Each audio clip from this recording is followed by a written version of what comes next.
आज की इस वीडियो में हम बात करेंगे कार्डियक साइकिल के बारे में।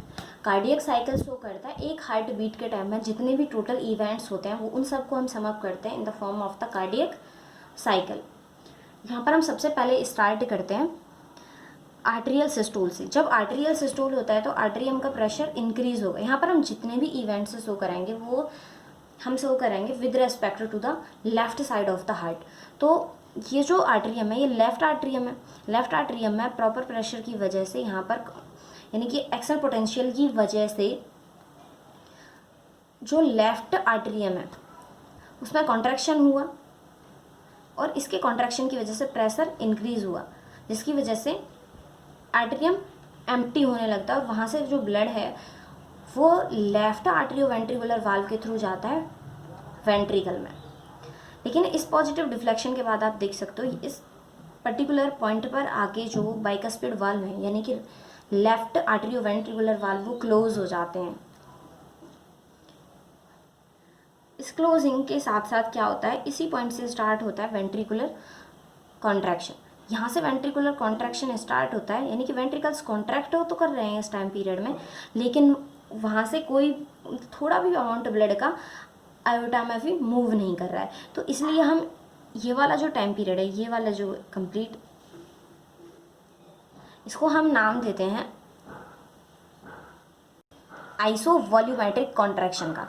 यानी कि यहाँ पर वॉल्यूम सेम रहेगी चाहे कॉन्ट्रैक्शन हो रहा हो, क्योंकि वेंट्रिकल तो कॉन्ट्रैक्ट करता है इस टाइम पीरियड में, ये वाला जो टाइम पीरियड है, लेकिन इस टाइम पीरियड में कोई भी वेंट्रिकल का थोड़ा भी अमाउंट ब्लड का मूव नहीं करता है आयोटा में।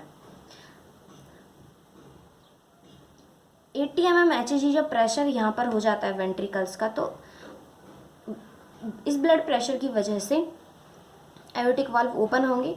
आयोटिक वाल्व ओपन होने के साथ हमें एक डिफ्लेक्शन यहाँ भी देखने को मिलेगा आर्टेरियल प्रेशर में, क्योंकि ऊपर की तरफ आयोटिक वाल्व होंगे और नीचे की तरफ यहाँ पर एक प्रेशर अराइज होगा, जिसकी वजह से यहाँ पर भी हमें एक डिफ्लेक्शन देखने को मिलेगा, ये वाला। अब आयोटिक वाल्व तो ओपन 80 mm HG पर हो गए, पर धीरे धीरे करके फिर भी वेंट्रिकल का जो प्रेशर है वो अराइज होगा और वो पहुँचेगा 120 mm HG तक। इस 120 mm HG वाले टाइम पीरियड तक, यानी कि इतने टाइम पीरियड में जो मोस्ट ऑफ एम्प्टिंग है वेंट्रिकल की वो हो चुकी होगी, यानी कि रैपिड एम्प्टिंग का टाइम पीरियड ये है। इसके बाद स्लो एम्प्टिंग होगी वेंट्रिकल्स की, यानी कि वेंट्रिकल से ब्लड को डाला जा रहा है आयोटा में, और 100 mm HG तक आते हुए जो आयोटा का जो प्रेशर था यानी कि आयोटिक प्रेशर, अब वो 100 mm HG पर आते यहाँ पर आयोटिक वाल्व अब क्लोज हो जाएंगे। और क्लोजिंग जो होगी वो एक अजीब से साउंड के साथ होगी, जिसे हम नाम यहाँ पर एक डिफ्लेक्शन के थ्रू देख सकते हैं, वो है डाइक्रोटिक वेव। तो यहाँ पर दो साउंड प्रोड्यूस होती हैं, एक होती है S1 और दूसरी होती है S2। जो S1 साउंड है उसे हम नाम देते हैं लब साउंड एंड S2 साउंड को हम नाम देते हैं लब डब। तो यहाँ पर लब डब जो हम कहते हैं ना, हार्ट बीट इस तरह से होती है, लब डब। जो S1 साउंड है वो लाउडर है और इसका ड्यूरेशन थोड़ा लॉन्गर होगा।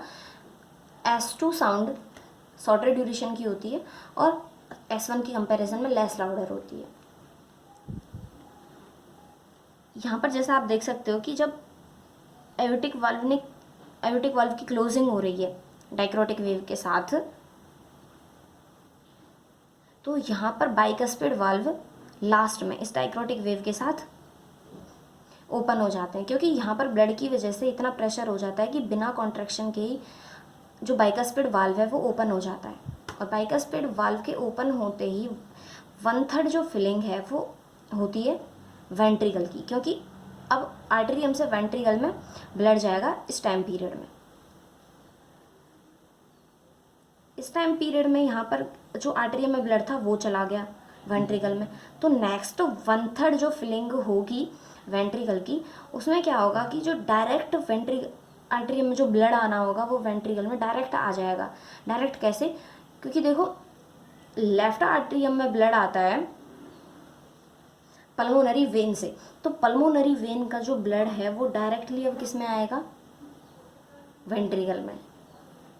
यहाँ पर जो ब्लड था स्टार्टिंग के 1/3 में वो आ रहा था आर्टेरियम से वेंट्रिकल में। अब यहाँ पर आर्टेरियम से वेंट्रिकल में वो डायरेक्ट आएगा पल्मोनरी वेन के थ्रू, क्योंकि बीच में तो वाल्व ओपन ही है। और लास्ट की जो 1/3 फिलिंग होगी वो आर्टेरियल कॉन्ट्रैक्शन की वजह से होगी वेंट्रिकल की। तो यहाँ पर आपको 2 पॉइंट्स दिखने को मिलेंगे। एक तो ये वाला जो पॉइंट है बीच में, ये कंप्लीट, यानी कि ये वाला टाइम जो लाइट यहाँ पर शेडेड है, और दूसरा वाला लाइट शेडेड ये। फर्स्ट लाइट शेडेड को हम नाम देते हैं आइसोवॉल्यूमेट्रिक कॉन्ट्रैक्शन का। आइसोवॉल्यूमेट्रिक कॉन्ट्रैक्शन हम इसे इसलिए कह रहे हैं क्योंकि यहाँ पर वेंट्रिकल कॉन्ट्रैक्ट तो करेंगे, बट वेंट्रिकल कॉन्ट्रैक्शन के साथ वहाँ पर वेंट्रिकल में से ब्लड का कुछ भी अमाउंट आयोटा में मूव नहीं करेगा। ऐसे यहाँ पर वेंट्रिकल रिलैक्स करेंगे, लेकिन वेंट्रिकल की रिलैक्सिंग के इस टाइम पीरियड में वेंट्रिकल की फिलिंग नहीं होगी। तो ये हुआ आइसोवॉल्यूमेट्रिक रिलैक्सेशन और ये हुआ आइसोवॉल्यूमेट्रिक कॉन्ट्रैक्शन।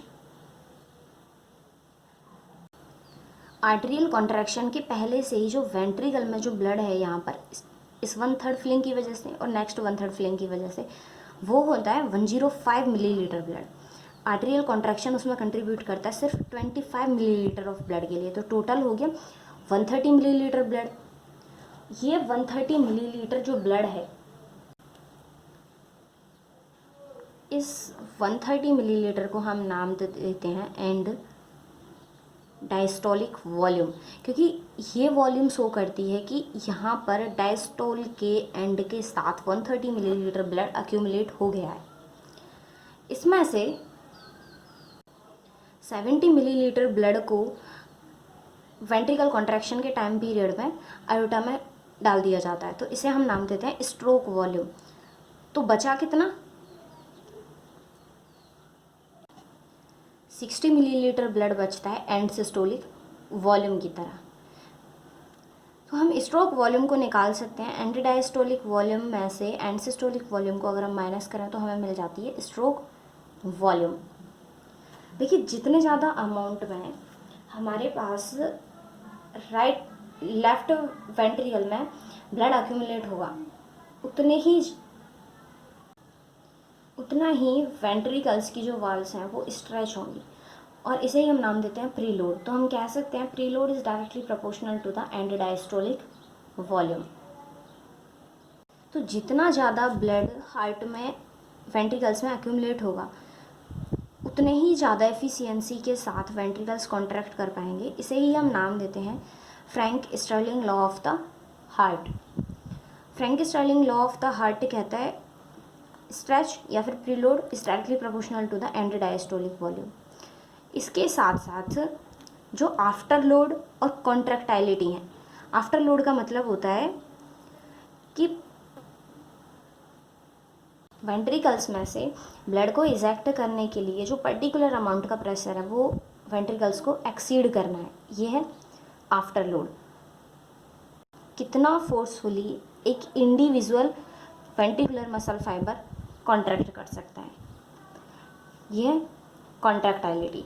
तो ये तीनों फैक्टर, प्रीलोड, कॉन्ट्रैक्टाइलिटी और आफ्टर लोड, ये तीनों मेंटेन करके रखते हैं स्ट्रोक वॉल्यूम को, और इन्हीं की हेल्प से लेफ्ट एंड राइट वेंट्रिकल से जो वॉल्यूम ऑफ द ब्लड है जो इजेक्ट होता है वो इक्वल अमाउंट का होता है। अब हम बात करते हैं कार्डियक आउटपुट की। कार्डियक आउटपुट का मतलब होता है कि हर एक मिनट में लेफ्ट वेंट्रिकल से या फिर राइट वेंट्रिकल से जो ब्लड इजेक्ट होता है, अगर लेफ्ट वेंट्रिकल से इजेक्ट होगा तो वो होगा आयोटा में, और राइट वेंट्रिकल से इजेक्ट होगा तो वो होगा पल्मोनरी आर्टरीज में। इसको हम कैलकुलेट कर सकते हैं with the formula stroke volume into heart rate. Stroke volume को हम मेज़र करेंगे मिलीलीटर पर मिनट एंड हार्ट रेट को हम मेज़र करेंगे बीट्स पर मिनट। अगर हम स्ट्रोक वॉल्यूम को 70 लगा के चलते हैं और हार्ट रेट को हम कंसीडर करें 75 बीट्स पर मिनट, तो हमारी जो कैलकुलेशन आएगी तो वो है 5250 मिलीलीटर पर मिनट, यानी कि हमारा हार्ट हर एक मिनट में 5250 मिलीलीटर ब्लड को पंप करता है पूरी बॉडी में। अगर हम एक सिंगल चैम्बर की बात करते हैं, या तो राइट वेंट्रिकल की या फिर लेफ्ट वेंट्रिकल की,